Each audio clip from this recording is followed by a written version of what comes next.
The waters of Epsilon Prime shimmered with an otherworldly green hue, casting dancing shadows across the coral-like structures that jutted from the ocean floor.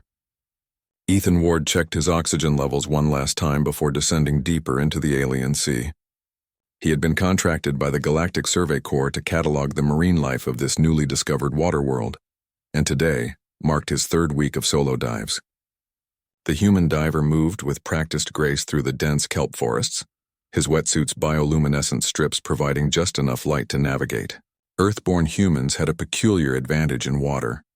Their bodies adapted to aquatic environments better than most spacefaring species, a remnant of their evolutionary past. It was this expertise that made Ethan valuable across the galaxy. A disturbance in the water caught his attention. Something was thrashing violently about 50 meters away, creating a turbulent cloud of sediment. Ethan's instincts kicked in immediately. He recognized the erratic movements of a creature in distress. As he approached, his heart nearly stopped.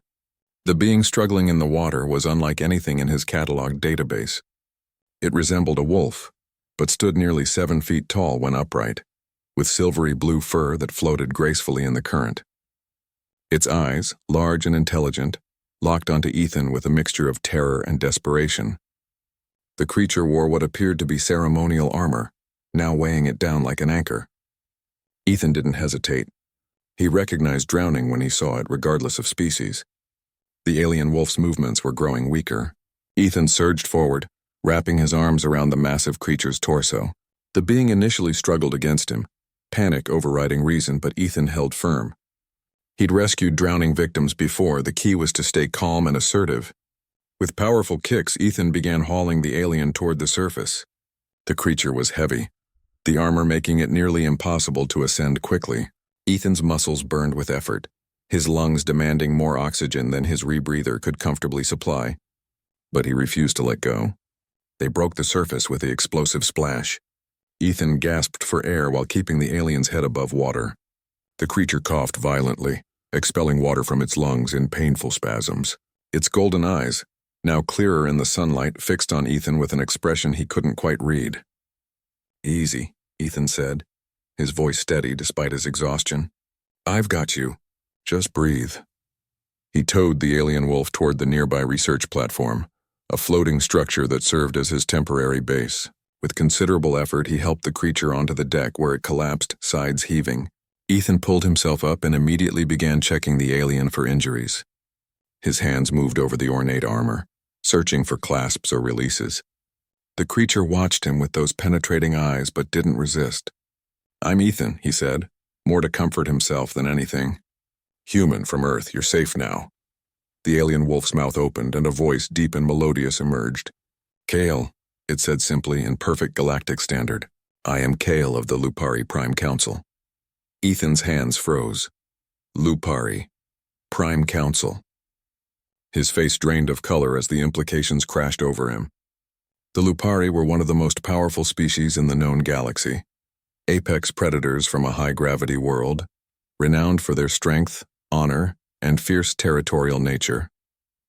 They were warriors, diplomats, and according to every briefing Ethan had received, they despised showing weakness.